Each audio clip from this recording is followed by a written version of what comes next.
इधर ईरान ने पाकिस्तान को रगड़ा तो उधर तालिबान ने पाक सेना को धोया।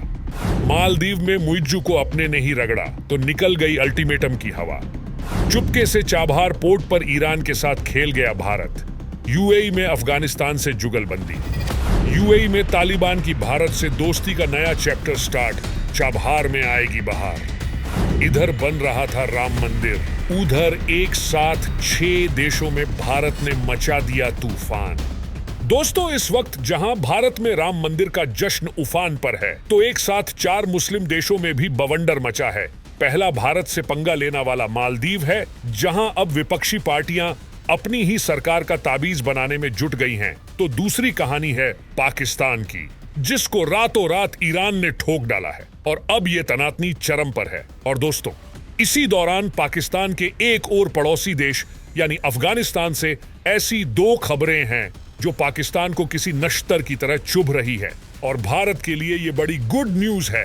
तो दोस्तों, ये जियोपॉलिटिक्स में भारत का अंजर खाने तगड़ा बवंडर है, जिसमें भारत ने नेपाल और बांग्लादेश में उठ रही आग पर भी पानी डाल दिया है।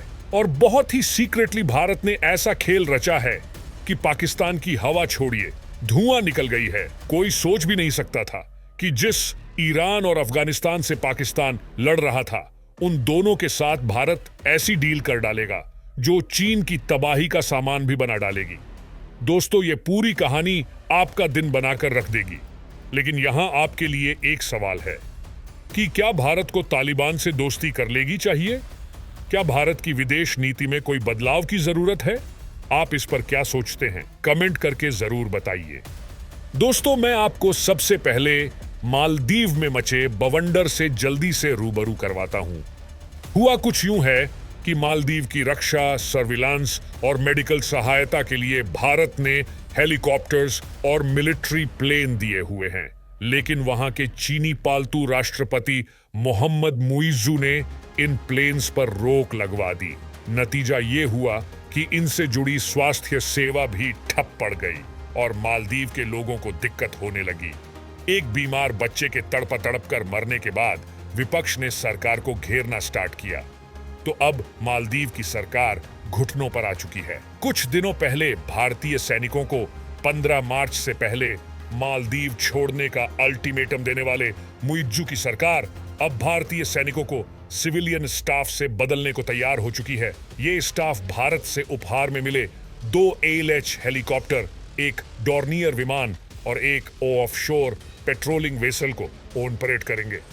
हालांकि यहाँ बड़ा मामला ये है कि भारत ने सैनिक वापसी पर कुछ नहीं कहा है। और दोस्तों, इस डेवलपमेंट के बीच पाकिस्तान का तबीज बनाने वाली ऐसी गुड न्यूज सामने आई है कि राम मंदिर से भी ज्यादा आपको उसमें मजा आने वाला है। तो पहली बात यह है कि पाकिस्तान की सेना और तालिबान के बीच जोरदार भिड़ंत चल रही है। तालिबानी बॉर्डर गार्ड और पाकिस्तानी सेना के बीच कुनार बाजोर सीमा पर जोरदार गोलीबारी हो रही है।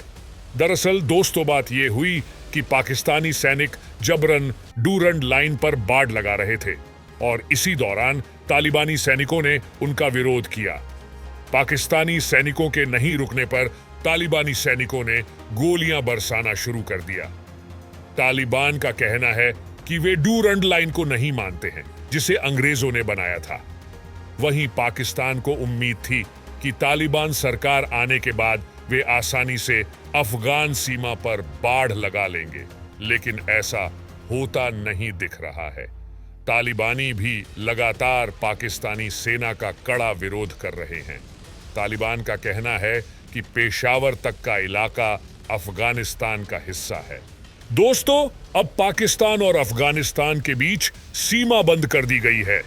इससे पाकिस्तान का मध्य एशिया के देशों के साथ व्यापार नहीं हो पा रहा है। पाकिस्तान ने तोरखम सीमा पर अफगान ट्रक ड्राइवरों से पासपोर्ट और वीजा मांगना शुरू कर दिया, जिससे विवाद बढ़ गया है। अब तक वर्षों से अफगान ट्रक ड्राइवर बिना किसी यात्रा दस्तावेज के पाकिस्तान की सीमा में आते जाते रहते थे।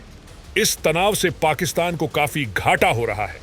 वहीं अफगानिस्तान का भी माल कराची बंदरगाह से आना रुक गया है। और दोस्तों, इसी आग में घी डालने वाला एक भारत ने भी कर दिया, और वो ये कि तालिबान को मोदी सरकार ने एक खास मौके पर इनवाइट भी कर डाला है। और ये बानगी संयुक्त अरब अमीरात में दिखी है, जहां भारतीय राजदूत ने तालिबान के राजदूत को गणतंत्र दिवस समारोह के कार्यक्रम के लिए निमंत्रण दिया है। यूएई में भारत के एम्बेसडर संजय सुधीर ने वहां तालिबान सरकार के राजदूत बदरुद्दीन हक्कानी और उनकी पत्नी को अबू धाबी में होने वाले गणतंत्र दिवस समारोह का न्योता भेजा है। दोस्तों, ये नया डेवलपमेंट ये दिखा रहा है कि भारत और तालिबान बहुत तेजी से करीब आ रहे हैं, क्योंकि साल 2021 में अफगानिस्तान में तालिबान की सरकार बनने के बाद भारत के अफगानिस्तान से रिश्तों पर काफी गहरा असर हुआ था। भारत को अफगानिस्तान में अपने ज्यादातर प्रोजेक्ट बंद करने पड़े थे। वहीं पाकिस्तान ने अफगान तालिबान से नजदीकी बना ली थी। लेकिन अब एक तरफ पाकिस्तान और तालिबान यानी दुश्मन बन चुके हैं, तो भारत को अंदर खाने तगड़ा एडवांटेज मिल चुका है। और दोस्तों, इस खेल में एक और देश यानी ईरान ने बड़ा गेम कर दिया है। आपको मालूम ही है कि ईरान ने पाकिस्तान बलूचिस्तान में जबरदस्त एयर स्ट्राइक की थी, जिसके बाद पाकिस्तान ने भी पलटवार किया। लेकिन अब तनाव चरम पर है। लेकिन इस बीच पूरी दुनिया को ये पता चल गया कि पाकिस्तान असली आतंक स्थली है, और जो बात भारत कहता है वो सही है। भारत ने इस मामले में ईरान का खुला सपोर्ट किया है। और दोस्तों, इसी दौरान भारत ने पाकिस्तान और चीन के बनाए ग्वादर पोर्ट को हमेशा के लिए बर्बाद करने के लिए अंदर खाने ईरान के साथ चाबहार पोर्ट डील को फाइनल कर लिया है। दोस्तों, चाबहार पोर्ट वो मुद्दा है जिसको लेकर पाकिस्तान हमेशा से परेशान रहा है। और जब दोनों देशों के बीच चाबहार पोर्ट को लेकर पहली बार बातचीत शुरू हुई थी, उसके बाद से ही पाकिस्तान ने हमेशा ईरान के सामने भारत के साथ चाबहार पोर्ट को लेकर समझौता करने पर आपत्ति जताई है। दोस्तों, चाबहार पोर्ट ईरान के दक्षिण पूर्वी हिस्से में सिस्तान बलूचिस्तान प्रांत में बना कनेक्टिविटी प्रोजेक्ट है, जिसका ओमान की खाड़ी में साल 2003 से ही भारत और ईरान मिलकर डेवलपमेंट कर रहे हैं। लेकिन इसमें पाकिस्तान के अलावा अमेरिका भी बड़ा विलेन है। लेकिन अब भारत इस मामले में तेजी से आगे बढ़ चुका है। बड़ी बात यह है कि इस परियोजना से भारत और ईरान के अलावा अफगानिस्तान भी जुड़ा है। तालिबान के आने से पहले जनवरी 2016 में तीनों देशों ने बंदरगाह को विकसित करने के लिए एक त्रिपक्षीय आर्थिक समझौते पर हस्ताक्षर किए थे। लेकिन अफगानिस्तान में तालिबान के आने से काम रुक गया। लेकिन अब तालिबान से भारत की दोस्ती तेजी से आगे बढ़ रही है, और अब इस पोर्ट से एक फ्री ट्रेड जोन जाहेदान तक 628 किलोमीटर लंबी रेलवे लाइन और फिर ईरान तुर्कमेनिस्तान सीमा पर सिराक्स तक 1000 किलोमीटर से ज्यादा लंबे ट्रैक तैयार करने की योजना तैयार की गई, जो अफगानिस्तान को बड़ा फायदा देगी और भारत के प्रोजेक्ट फिर से स्टार्ट हो जाएंगे। वहीं दोस्तों, भारत ने बांग्लादेश और नेपाल का भी एक ही झटके में ताबीज बना दिया है। वो ऐसे कि वहां पर भारत विरोध का तगड़ा मामला सामने आ रहा था। बाकायदा बांग्लादेश में तो इंडिया आउट कैंपेन तक स्टार्ट हो गया था, लेकिन भारत वहां उसका हवा टाइट करवा दी। तो वहीं नेपाल में राम मंदिर की हवा बनाकर लोगों को अपने पक्ष में करने में भारत कामयाब हो चुका है, क्योंकि भगवान श्री राम का ससुराल नेपाल में है।